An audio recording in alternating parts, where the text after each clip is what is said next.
Este no es un análisis sobre la moralidad de la intervención estadounidense en Venezuela. Esta es la crónica forense del mayor asalto a una bóveda soberana en la historia moderna. Una operación ejecutada no por ladrones, sino por una superpotencia rival como un acto de guerra económica. Detallaremos cómo 80 toneladas de oro fueron extraídas bajo la mirada ciega de la inteligencia más poderosa del planeta. La narrativa oficial hablará de un fracaso de la CIA, una falla de vigilancia en un teatro de operaciones secundario. Pero la verdad es más brutal y mucho más calculada. Lo que ocurrió en las oscuras bóvedas del Banco Central de Venezuela no fue un descuido. Fue la ejecución silenciosa de un jaque mate geopolítico, una jugada maestra diseñada para neutralizar una inminente acción militar norteamericana. En el centro de esta operación se encuentra el concepto de negación de activos. No se trataba de enriquecer al Kremlin, sino de empobrecer al adversario. El objetivo era simple y devastador: asegurar que si Washington finalmente decidía intervenir, heredaría un cascarón vacío, una nación en bancarrota sin los medios para su propia reconstrucción, un pantano fiscal del cual no podría escapar. La operación, denominada internamente por sus planificadores como bóveda vacía, fue el resultado de meses de planificación clandestina entre Moscú, La Habana y un círculo íntimo en Caracas. Fue una sinfonía de logística militar, inteligencia de señales y guerra financiera, ejecutada con una precisión que dejó a las agencias occidentales completamente paralizadas, observando sombras en sus pantallas de satélite. El oro no era simplemente un metal precioso. Representaba el último bastión tangible de la soberanía venezolana. Era la única garantía real contra el colapso total, el colateral que podría haber financiado un gobierno de transición post-conflicto. Quien controlara ese oro, controlaría el destino del país. Moscú lo entendió perfectamente. Washington llegó tarde. Este informe desmantelará la narrativa fabricada y expondrá la cruda arquitectura de la operación. Analizaremos los movimientos de aeronaves, las comunicaciones cifradas y las decisiones políticas que permitieron que el tesoro de una nación se desvaneciera en el aire del Caribe. Esto no es una teoría, es un expediente de hechos. Para comprender el contexto, debemos retroceder a los meses previos. La presión de Washington sobre el régimen de Caracas había alcanzado un punto de ebullición. Las sanciones económicas eran un torniquete que asfixiaba lentamente a la nación, mientras la retórica de una intervención militar se intensificaba en los pasillos del poder del cinturón de Washington. El conflicto cinético parecía inevitable. Venezuela se había convertido en un estado fallido, un campo de juego para potencias externas. Su infraestructura se desmoronaba, su población enfrentaba una crisis humanitaria y su gobierno se aferraba al poder con el apoyo crucial de sus aliados internacionales. Era un ecosistema perfecto para una operación encubierta de esta magnitud, un lugar donde lo impensable se volvía logísticamente posible. El Pentágono tenía planes de contingencia detallados para una incursión rápida, diseñada para decapitar al régimen y estabilizar el país con una fuerza de ocupación. Un elemento clave en esos planes era la captura inmediata de los activos del Banco Central. Se asumía que las reservas de oro financiarían la reconstrucción, convirtiendo la intervención en una operación fiscalmente viable. Una suposición fatal. Moscú, observando el tablero de ajedrez, vio la estrategia estadounidense con una claridad alarmante. No podían igualar el poder militar de Estados Unidos en su propio hemisferio, pero podían cambiar las reglas del juego. Si no podían evitar la invasión, podían asegurarse de que fuera una victoria pírrica, un triunfo militar que se convertiría en una pesadilla económica y política. Por consiguiente, la decisión fue tomada en una reunión de alto nivel del Consejo de Seguridad ruso. La directiva era clara: iniciar una operación de extracción de activos soberanos a una escala sin precedentes. El objetivo no era solo el oro, era el futuro estratégico de la región. La misión fue asignada a unidades de élite del GRU, la inteligencia militar rusa. El plan logístico era audaz. Utilizarían aviones de transporte pesado Ilyushin Il-62, aeronaves de la era soviética modificadas para cargas especiales y con capacidad para operar desde pistas de aterrizaje comprometidas. Volarían bajo corredores aéreos comerciales para minimizar la detección, declarando sus cargas como ayuda humanitaria o equipo diplomático. Una farsa perfectamente orquestada. El primer avión aterrizó en el Aeropuerto Internacional de Maiquetía una noche sin luna. Oficialmente, transportaba una delegación técnica. En realidad, desembarcó a un equipo de operadores de Spetsnaz y especialistas en logística del GRU. Su tarea era asegurar el perímetro del Banco Central y coordinar la extracción física de los lingotes con un pequeño grupo de leales dentro del aparato de seguridad venezolano. La operación se desarrolló durante varias noches consecutivas, en un silencio casi absoluto. Convoyes de camiones blindados, sin insignias, transitaban por las calles desiertas de Caracas en la madrugada, moviendo la carga desde la bóveda central hasta la pista de Maiquetía. Cada movimiento estaba coreografiado, cada contingencia había sido prevista. La vigilancia satelital estadounidense no detectó nada fuera de lo común. Dentro de las frías paredes del banco, los operadores rusos supervisaban el conteo y la carga. El ambiente era de una tensión extrema, no por el miedo a ser descubiertos, sino por el peso histórico de la tarea. Estaban desmantelando la riqueza de una nación, pieza por pieza, lingote por lingote. Era un acto de precisión quirúrgica, desprovisto de toda emoción. La colaboración de la inteligencia cubana fue fundamental. Proporcionaron la contrainteligencia necesaria para cegar a los activos de la CIA en el terreno, creando una burbuja de desinformación que permitió a los equipos rusos operar sin ser detectados. Crearon una narrativa de pugnas internas en el gobierno que distrajo la atención de la verdadera operación en curso. Cada avión despegaba justo antes del amanecer, su bodega cargada con toneladas de oro soberano. Su destino final, una instalación segura en las afueras de Moscú. En menos de una semana, 80 toneladas de la Reserva Estratégica de Venezuela habían sido transferidas al otro lado del mundo. La bóveda, efectivamente, estaba vacía. Cuando los primeros indicios de la operación llegaron a Langley, fueron descartados como ruido, como parte de la guerra de propaganda del régimen. La idea de que una extracción de esta escala pudiera ocurrir sin ser detectada era considerada una imposibilidad técnica. La arrogancia institucional cegó a los analistas. Ellos subestimaron al adversario.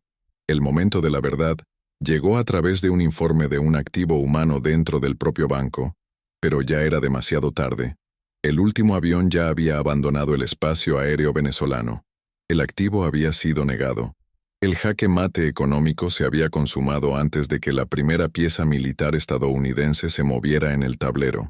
La narrativa oficial, transmitida por los grandes medios, describirá la operación como la fuga desesperada de un dictador, pero la realidad, documentada en reuniones secretas en La Habana, es mucho más estratégica. No fue una huida, fue la ejecución de un pacto letal. La tesis es simple. Una victoria militar estadounidense sin el respaldo del oro se convierte en una derrota estratégica. Washington no heredaría una nación liberada, sino un cascarón vacío. Para entender esta jugada, es imperativo romper el bloqueo informativo que simplifica la geopolítica a un cuento de buenos contra malos. Las plataformas digitales y los algoritmos suprimen este nivel de análisis porque desafía la narrativa preestablecida. Inscribirse a este canal no es un clic, es unirse a un pacto de resistencia contra esa simplificación. La reacción en Washington fue una mezcla de incredulidad y furia controlada. En reuniones a puerta cerrada en la sala de situación de la Casa Blanca, los generales y los directores de inteligencia tuvieron que admitir una derrota estratégica monumental. Habían sido superados, no en el campo de batalla, sino en el dominio de la guerra híbrida. La humillación era palpable. Se tomó la decisión de fabricar una narrativa de encubrimiento. El fracaso no podía ser admitido públicamente, ya que expondría una vulnerabilidad crítica en la capacidad de proyección de poder de Estados Unidos. Por consiguiente, la historia oficial se convirtió en una de incompetencia local y corrupción, desviando la atención de la sofisticada operación rusa. Fue un ejercicio de control de daños. El impacto inmediato fue la paralización de todos los planes de intervención militar. El cálculo de costos y beneficios había cambiado drásticamente. Invadir Venezuela ahora significaba asumir la responsabilidad total de una nación en quiebra, una carga fiscal que el Tesoro estadounidense no estaba dispuesto a soportar. La Operación Bóveda Vacía había logrado su objetivo principal. Moscú, por su parte, nunca reconoció oficialmente la operación. El oro simplemente desapareció de los registros internacionales, absorbido por el sistema financiero ruso. Se convirtió en una palanca de poder silenciosa, un seguro contra futuras acciones de Occidente y una garantía para los préstamos que mantenían a flote al régimen de Caracas, un activo estratégico de valor incalculable. En este contexto, el Kremlin no solo protegió a su aliado, sino que envió un mensaje inequívoco al resto del mundo. Demostró que existían métodos asimétricos para contrarrestar el poderío militar convencional de Estados Unidos.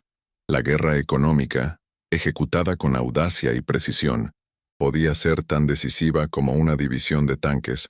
La doctrina de la guerra híbrida se validó. Para las naciones más pequeñas con recursos estratégicos, la lección fue brutalmente clara. La soberanía ya no estaba garantizada por el derecho internacional o las alianzas militares. Su verdadera garantía residía en el control físico de sus activos y en la capacidad de protegerlos de la expropiación por parte de potencias mayores. Una nueva era de desconfianza global había comenzado. La operación también expuso la fragilidad del sistema financiero global, basado en la confianza y en registros digitales. Rusia demostró que, en última instancia, el poder real reside en los activos tangibles. Los lingotes de oro en una bóveda en Moscú tenían más peso geopolítico que los miles de millones de dólares en cuentas electrónicas que podían ser congeladas con una sola orden ejecutiva. El silencio que siguió a la operación fue tan significativo como la operación misma. No hubo condenas públicas importantes ni amenazas de represalias. El evento fue discretamente enterrado bajo el ciclo de noticias, una anomalía demasiado compleja y vergonzosa para ser discutida abiertamente. El sistema prefirió olvidar que había sido burlado de manera tan espectacular. La población venezolana, atrapada en medio de este juego de titanes, nunca supo la verdad completa. Para ellos, la desaparición del oro fue solo otro capítulo en la larga y trágica historia del saqueo de su nación. No importaba si los perpetradores estaban en Washington, Caracas o Moscú. El resultado era el mismo. Su futuro había sido hipotecado.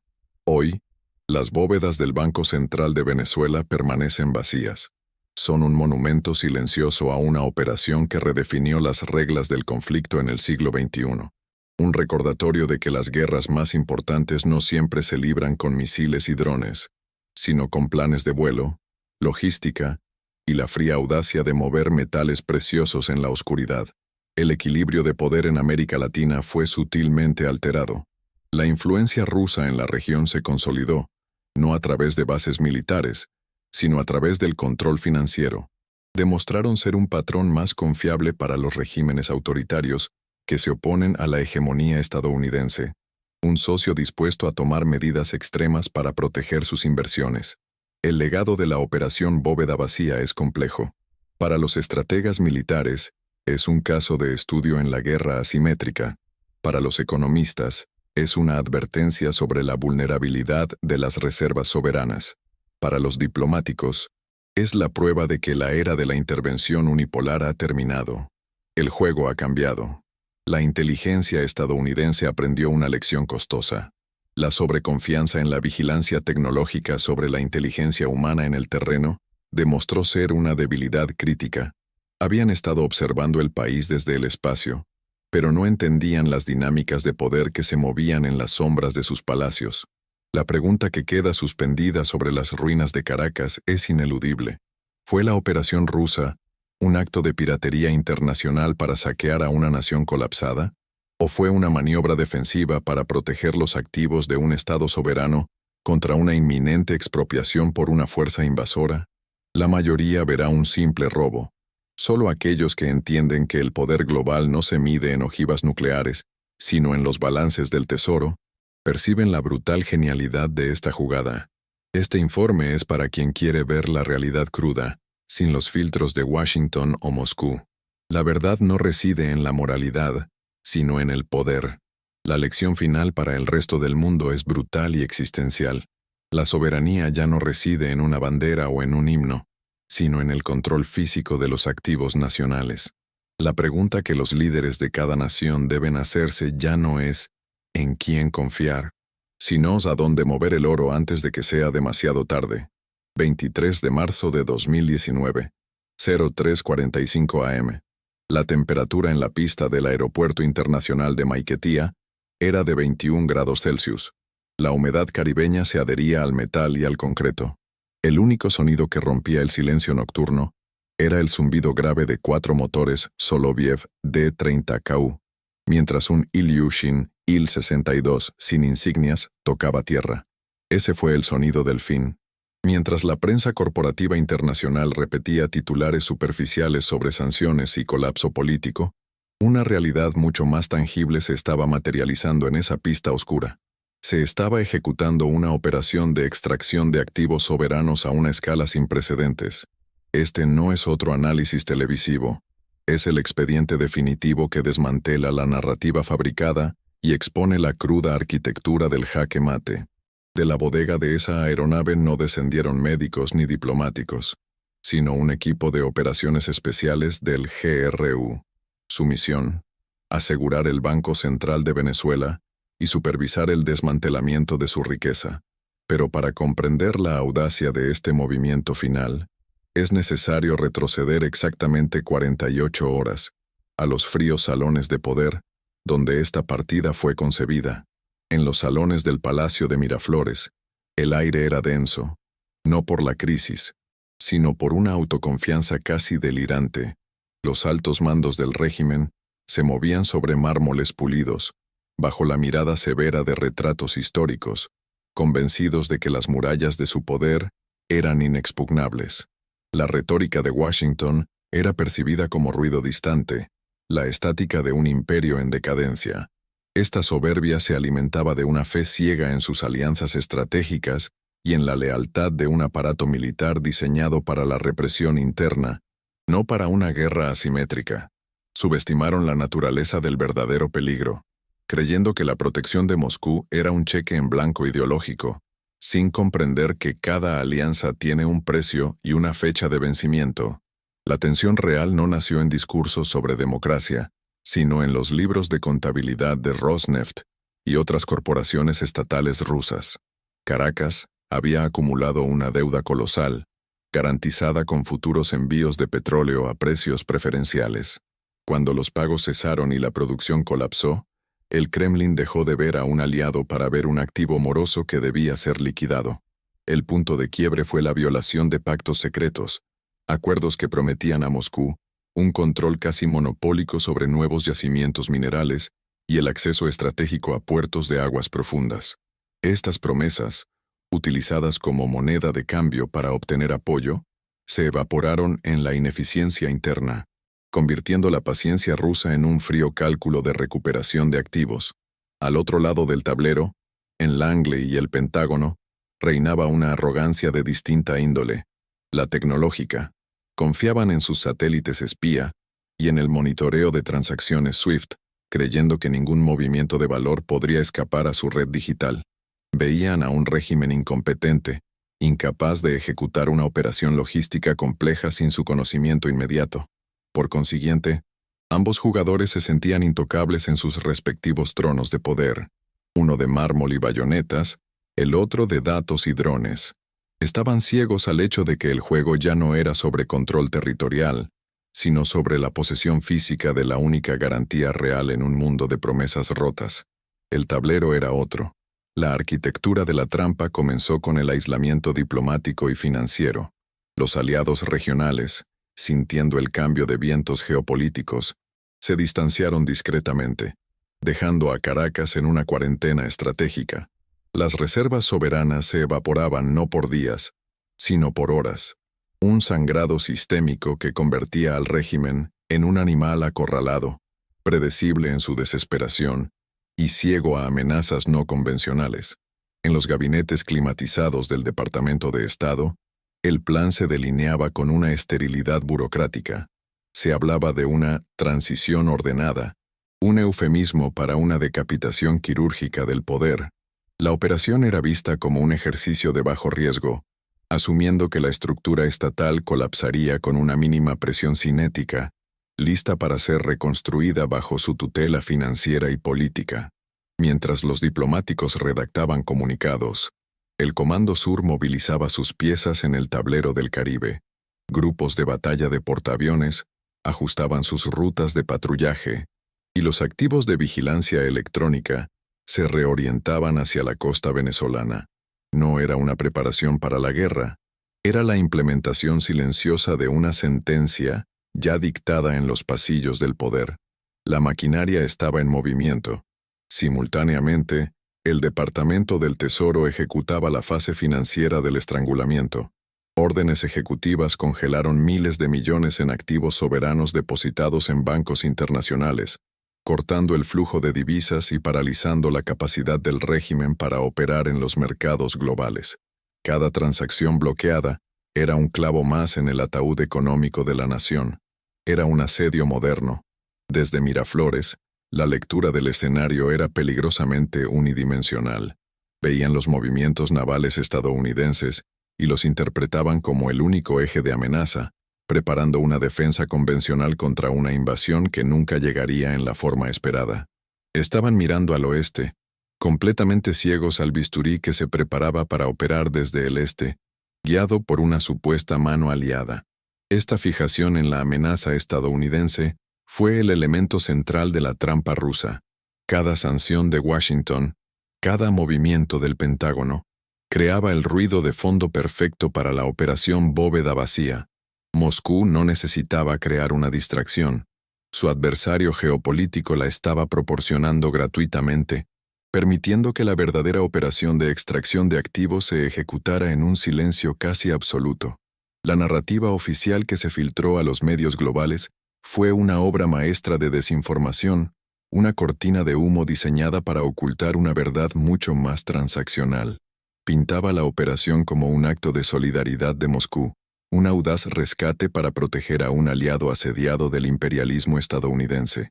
Era una historia simple, ideológica y completamente falsa. La realidad era mucho menos poética y mucho más brutal. La alianza entre Caracas y Moscú no se basaba en la ideología, sino en los libros de contabilidad. Venezuela no era un camarada, era un deudor con una deuda de más de $60.000 millones en préstamos, contratos de armas y acuerdos petroleros que se habían vuelto incobrables. El Kremlin no actuó para salvar una revolución, actuó para ejecutar una hipoteca. Ante la creciente probabilidad de una intervención estadounidense, que anularía todos los contratos existentes, el Consejo de Seguridad ruso tomó una decisión puramente financiera. Si no podían salvar al régimen, al menos recuperarían su inversión inicial. La lealtad tenía un precio. Por consiguiente, la operación Bóveda Vacía no fue un acto de protección, sino una ejecución de garantía a escala soberana. El oro no fue salvaguardado para el pueblo venezolano. Fue extraído como pago por la deuda y como compensación por el riesgo geopolítico asumido. Fue una liquidación de activos, fría y perfectamente calculada. Aquí entramos en los secretos que los medios globales aún intentan procesar. La narrativa oficial, transmitida por las grandes cadenas, simplifica el tablero de ajedrez a una lucha entre tiranía y libertad. Para entender la jugada real, es imperativo romper el bloqueo informativo que oculta la guerra económica subyacente. Las plataformas digitales suprimen este análisis. Inscribirse es unirse a un pacto de resistencia. Los datos brutos exponen la verdadera naturaleza del juego. Más allá de la deuda directa, estaban los contratos que cedían a corporaciones estatales rusas, como Rosneft, el control de vastas extensiones de la faja petrolífera del Orinoco. Se trataba de un control a largo plazo sobre una de las mayores reservas de crudo del planeta. Además del petróleo, se habían firmado acuerdos preliminares que otorgaban a Moscú derechos de explotación casi exclusivos sobre enormes depósitos de oro, coltán y diamantes en el arco minero. Estos no eran simples acuerdos comerciales, eran transferencias de soberanía sobre recursos estratégicos. el verdadero premio oculto detrás de la crisis política. El cinismo corporativo era absoluto. Mientras Washington hablaba de restaurar la democracia, consorcios energéticos y mineros estadounidenses ya tenían listos sus propios borradores de contratos para presentarlos a un futuro gobierno de transición. La carrera no era ideológica, era por quién se quedaría con los despojos de una nación fracturada. Así, la extracción del oro fue el movimiento preventivo en esta guerra de rapiña corporativa. Moscú se aseguró de tomar el único activo líquido y universalmente aceptado, dejando a sus rivales con la tarea de reconstruir un país en bancarrota a cambio de promesas de papel y concesiones futuras. Fue el jaque mate económico. 0 el A1, CO 0 AM. El equipo del GRU se deslizó por los pasillos de mármol del Banco Central con una eficiencia fantasmal. No hubo alarmas ni disparos. Las puertas se abrieron con códigos proporcionados por un círculo interno. La seguridad local, neutralizada por órdenes superiores, observaba en silencio. Era la rendición silenciosa de la soberanía de una nación, ejecutada sin una sola bala. Los operadores rusos no usaron explosivos para forzar las bóvedas. Utilizaron una serie de llaves y combinaciones digitales entregadas por sus contactos en Caracas, abriendo las masivas puertas de acero con la precisión de un relojero. El sonido del mecanismo al ceder fue el único ruido que rompió el silencio del subsuelo. Un clic metálico que selló el destino económico del país. El primer lingote de oro se sintió frío y denso en las manos enguantadas del especialista. No había asombro ni codicia en su rostro, solo la concentración de un trabajador de logística moviendo una carga valiosa. Cada barra, con un peso de 12.4 kilogramos, era un número de serie en un manifiesto, un activo a ser transferido. La historia se redujo a un inventario. Mientras tanto, en el Palacio de Miraflores, el pánico se extendía como un virus. Las llamadas frenéticas a los comandantes de la guardia no eran respondidas. Informes fragmentados y contradictorios hablaban de un ejercicio de seguridad no programado. Los rostros de los líderes, antes desafiantes, ahora reflejaban la cruda comprensión de que habían sido traicionados. El poder se les escapaba de las manos. La cadena de mando que debía proteger el tesoro nacional se había desintegrado. Los oficiales clave del aparato de seguridad venezolano, comprometidos por años de colaboración con la inteligencia cubana y rusa, simplemente desviaron sus unidades o apagaron sus radios. Las órdenes de la presidencia se perdían en un vacío deliberado. El régimen era un rey sin ejército. Afuera, una coreografía silenciosa de camiones blindados sin insignias se alineaba en los muelles de carga del banco. Los lingotes eran movidos en una cadena humana eficiente, el sonido sordo del metal contra el metal resonando en la noche. Era una línea de ensamblaje para el desmantelamiento de una nación, operando con una velocidad y precisión industriales. La extracción era implacable. A las 03:15 am, un mensaje cifrado fue transmitido desde un terminal satelital dentro del convoy. Contenía solo 2 palabras en ruso. Carga asegurada. En una sala de control en las afueras de Moscú, una luz en un mapa digital cambió de ámbar a verde. El activo soberano de Venezuela ya no pertenecía a su pueblo, pertenecía al Kremlin. El momento simbólico de la transferencia de poder no fue una firma, sino una llamada. El general venezolano que facilitó el acceso recibió una llamada en un teléfono satelital Iridium. La voz al otro lado no le agradeció. Simplemente le dio su próximo conjunto de instrucciones. Su lealtad había sido transferida. Era ahora un activo extranjero en su propia tierra. Cuando el último camión partió, las puertas de la bóveda principal quedaron abiertas, revelando un vacío cavernoso. El aire olía a metal frío y a ozono de los sistemas de seguridad ahora inútiles. Era la imagen final y brutal del jaque mate económico. Un monumento al poder real, que no reside en discursos, sino en la posesión física de los activos. El amanecer en Caracas no trajo consigo el estruendo del conflicto cinético, sino un silencio mucho más profundo y aterrador, el silencio de un Estado decapitado. En los ministerios, los teléfonos no sonaban y las órdenes no se transmitían. La pregunta sobre quién controlaba el país flotaba en el aire viciado de los pasillos del poder, una incógnita que nadie se atrevía a responder. El sucesor designado, una figura decorativa en el nuevo tablero, intentó proyectar autoridad, pero sus decretos se disolvían en la indiferencia general. El verdadero poder ya no residía en el palacio presidencial, sino en las terminales seguras que conectaban a los asesores rusos con el Kremlin. La soberanía se había convertido en una función administrativa delegada a gerentes extranjeros. La reacción global fue un ejercicio de hipocresía perfectamente coreografiado. Las cancillerías emitieron comunicados condenando la violación de la soberanía, mientras sus servicios de inteligencia intentaban negociar discretamente con los nuevos custodios de los activos venezolanos. Públicamente se lamentaba la tragedia. En privado, se calculaba el precio de los restos del naufragio y las nuevas oportunidades de extracción. Para el líder depuesto, la humillación fue absoluta. Se convirtió en un prisionero en su propio palacio, un fantasma ignorado por los mismos guardias que antes juraron protegerlo. Su derrota no fue militar, sino contable. No fue derrocado por un rival político, sino liquidado como un activo fallido por un acreedor implacable, su legado reducido a una línea en un balance. El vacío no fue llenado por un nuevo gobierno, sino por los administradores del caos. Eran los oficiales del GRU, que ahora dictaban la política de seguridad, los tecnócratas financieros que gestionaban los recursos restantes y los señores de la guerra locales que controlaban el territorio. No buscaban reconstruir la nación.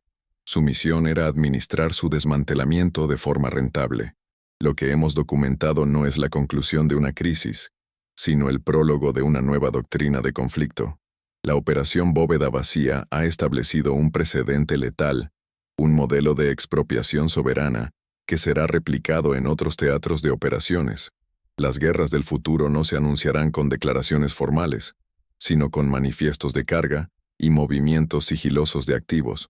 La lección para el resto del mundo es brutal y existencial. La soberanía ya no reside en una bandera o en un himno, sino en el control físico de los activos nacionales.